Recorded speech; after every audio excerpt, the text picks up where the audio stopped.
பாருங்க நல்லாயிருக்கும். வெங்காயம் மாட்டவே தேங்காயும் ஒரு பீஸு இவ்வளோ பெரிய பீஸ் தட்டிக்கிட்டேன் போதும்.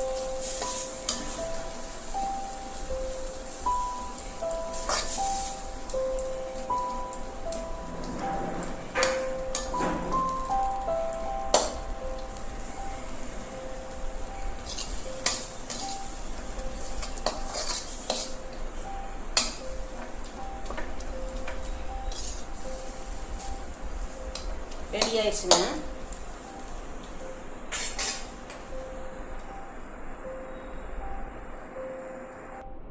முருங்கைக்கீரை பொரியல் ரெடி ஆயிடுச்சு 10 நிமிஷத்தில்.